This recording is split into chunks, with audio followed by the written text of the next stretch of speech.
Hello दोस्तों, कैसे हैं आप सब। आई होप आप सब अच्छे होंगे। तो दोस्तों, स्वागत करता हूं आप सभी का मेरे इस यूट्यूब चैनल में। तो हम एक जीके की सीरीज़ शुरू करने जा रहे हैं, जिसमें हमारा आज का पहला क्वेश्चन है, निम्न में से कौन विसर्ग संधि का उदाहरण है। तो हमें बताना है इसमें कौन विसर्ग संधि का उदाहरण है। तो हमारे पास इसमें ऑप्शन है, ऑप्शन ए है एक एक, ऑप्शन बी प्रत्येक, option C Ramesh, option D मनोयोग। तो हमें बताना है इसमें जो इसका राइट आंसर है वो कौन सा है।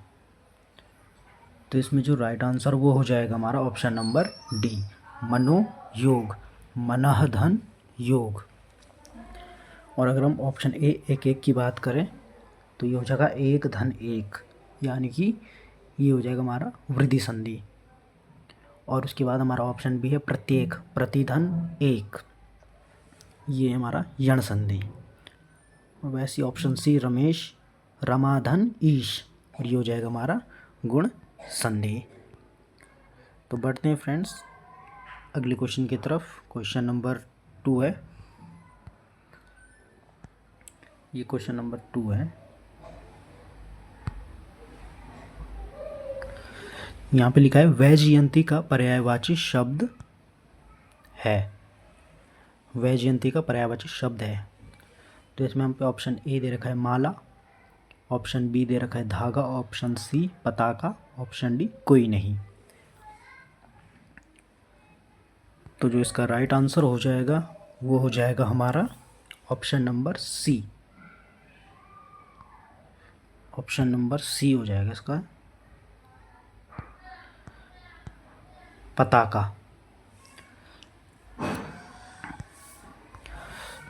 जैसे माला है तो माला का पर्यायवाची हमारे पास हो जाएगा हार, लड़ी, पंक्ति।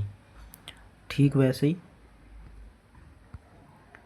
हम पे दे रखा है धागा, डोर, सूत, सूत्र, पताका, झंडा, ध्वज, ध्वजा, वैजयंती। तो वैजयंती किसका है, पताका यानी झंडा का। तो इसका राइट आंसर हो जाएगा ऑप्शन नंबर सी, पताका। तो बढ़ते हैं अब अगले क्वेश्चन की तरफ। क्वेश्चन नंबर 3 है, निम्न में से कौन सा गीत वीरों की जीवनी से संबंधित है। अब हमें बताना है गीत में कौन सा गीत वीरों की जीवनी से संबंधित गीत है। जिसमें ऑप्शन ए है बासंती गीत, ऑप्शन बी छपेली गीत, ऑप्शन सी बड़ो गीत, ऑप्शन डी थड़िया गीत।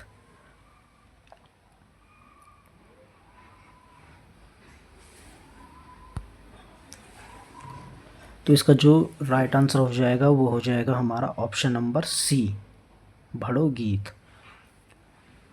वीरों की जवानी से संबंधित गीत कौन सा है, भड़ो गीत।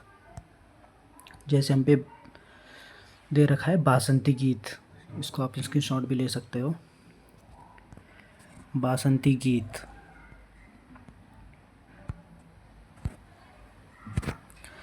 जो बासंती गीत है ये कैसा गीत है, ऋतु गीत है।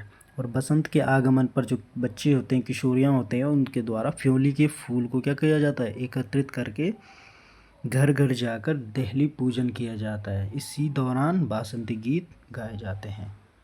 फिर उसके बाद हमारा ऑप्शन नंबर बी में था छपेली गीत। तो छपेली गीत कब गाया जाता है, मेला विवाह उत्सवों पर गाया जाता है ये गीत।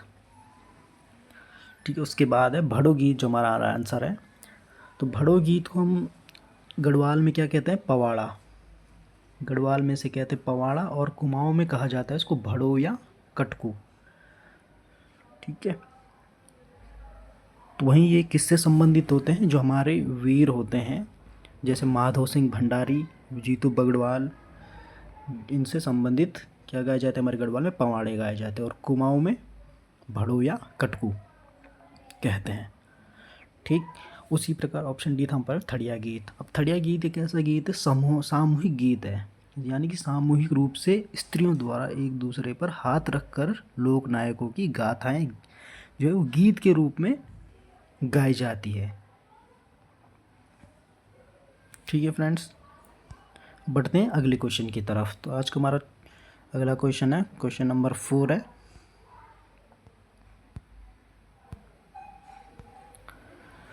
जनगणना 2011 के अनुसार सर्वाधिक जनसंख्या घनत्व किस जिले का है? तो हमें बताना है इसमें सर्वाधिक जो जनसंख्या घनत्व है वह किस जिले का है। ये मान के चलो आप 2011 के जो भी जनगणना है उससे क्वेश्चन आएगा ही आएगा। ठीक है, तो हम पे क्वेश्चन है 2011 की जनगणना के अनुसार क्या है, सर्वाधिक जनसंख्या घनत्व हमें बताना है इसमें किसका है।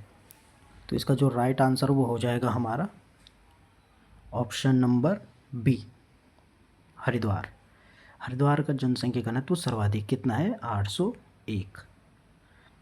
ठीक है, और फिर अगर ये भी पूछता है कि न्यूनतम जनघनत्व किसका है, तो न्यूनतम की अगर बात करेंगे तो किसका है, उत्तरकाशी। कितना है, 41। ठीक है, तो यहाँ पे कुछ जनगणना हमने लिख रखी है,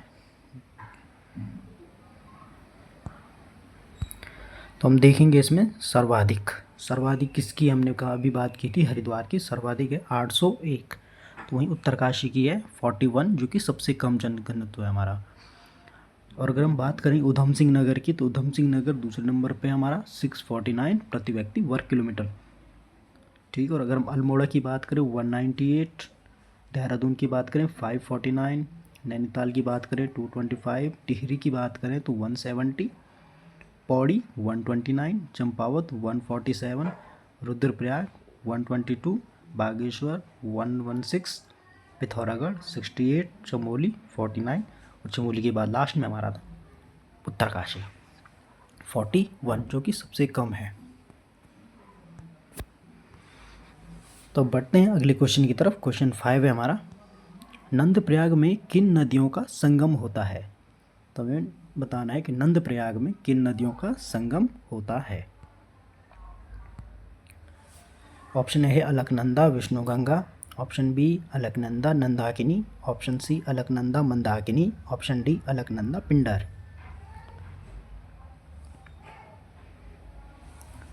तो जो इसका राइट आंसर हो जाएगा वो हो जाएगा हमारा ऑप्शन नंबर बी, अलकनंदा और नंदाकिनी का संगम होता है हमारा नंदप्रयाग में।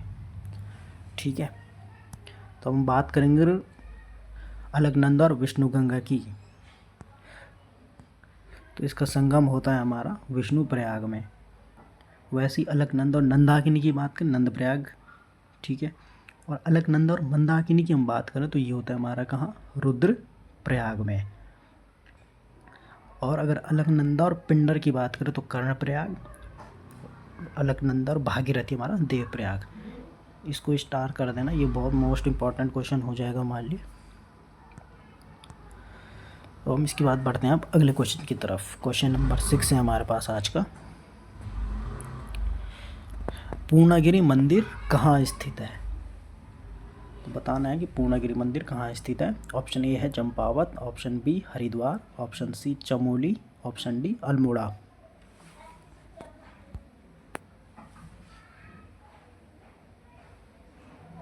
तो इसका जो राइट आंसर है वो हो जाएगा हमारा option number A, Champawat. Option number A Champawat.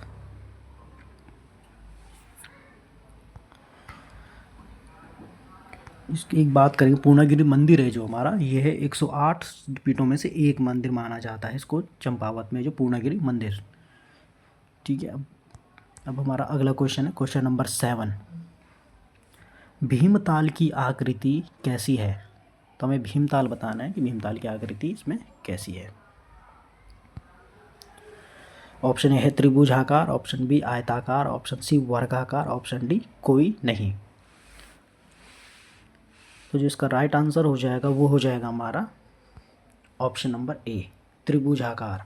कैसी जो हमारा भीमताल है उसकी आकृति कैसी है, त्रिभुजाकार।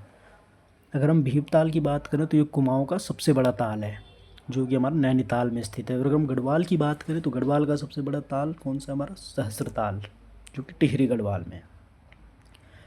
भीमताल कहाँ का है, कुमाऊं का। और ये भीमताल जो हमारा ताल है इसके बीच में क्या है, एक द्वीप है, और इस ताल का जो जल है वो कैसा है, गहरा नीला है। ठीक है, अब बढ़ते हैं अगले क्वेश्चन की तरफ। क्वेश्चन नंबर 8 है, तुबेरा, बाजू और तिमली किस जनजाति के लोकगीत हैं? ऑप्शन ए है Tharu, option B Boksa, option C Raji, option D Bhotia.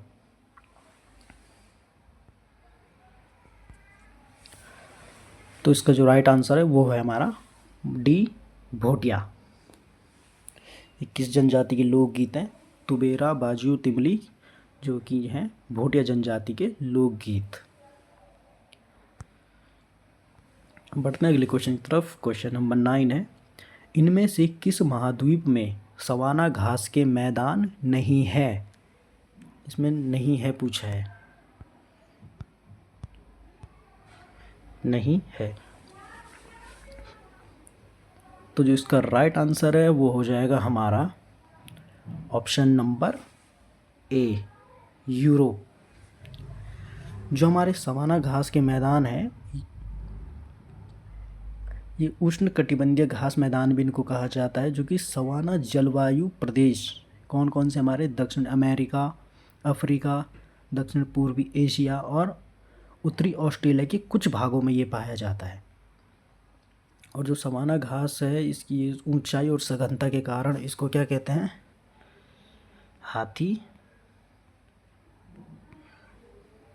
हाथी घास के मैदान भी सवाना घास के मैदान को कहा जाता है। तो इसका राइट आंसर जो है हमारा ऑप्शन ए, यूरोप। यूरोप में नहीं पाए जाते। बढ़ते हैं आज के लास्ट क्वेश्चन की तरफ। क्वेश्चन नंबर 10, वर्ष 2026 में राष्ट्रमंडल खेल किस शहर में आयोजित किए जाएंगे? तो हमें बताना है जो हमारा राष्ट्रमंडल खेल है, कॉमनवेल्थ गेम है, ये किस शहर में आयोजित किए जाएंगे 2026 में? ऑप्शन ए है London, option B Glasgow, option C Victoria, option D Toronto.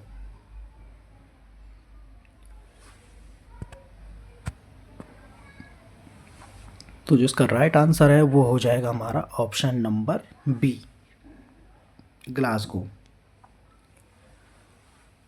जो हमारा ग्लासगो, ये स्कॉटलैंड का एक शहर है जहाँ 2026 में राष्ट्रमंडल खेल का आयोजन किया जाएगा। और जो ये आयोजन किया जाएगा कॉमनवेल्थ का, ये कौन सा संस्करण होगा हमारा? 23वां। ये 23वां संस्करण होगा हमारा, इसको आप नोट कर लेना। और अगर हम इसकी आयोजन की बात करें तो इसका आयोजन होगा हमारा 23 जुलाई से 2 अगस्त तक, 2 अगस्त तक, ठीक है, 2 अगस्त 2026। तो ये थे हमारा आज के कुछ क्वेश्चंस। आई होप आप सबको सीरीज अच्छी लगी होगी। और एक क्वेश्चन आपके लिए लास्ट में छोड़ते हुए जाऊंगा, इसका आप कमेंट ज़रूर करना। गढ़वाली शब्द स्यों का अर्थ क्या होता है?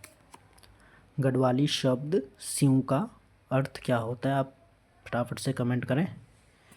आई होप आप सबको अच्छी लगी होगी वीडियो। शेयर करें, चैनल को सब्सक्राइब करें। धन्यवाद।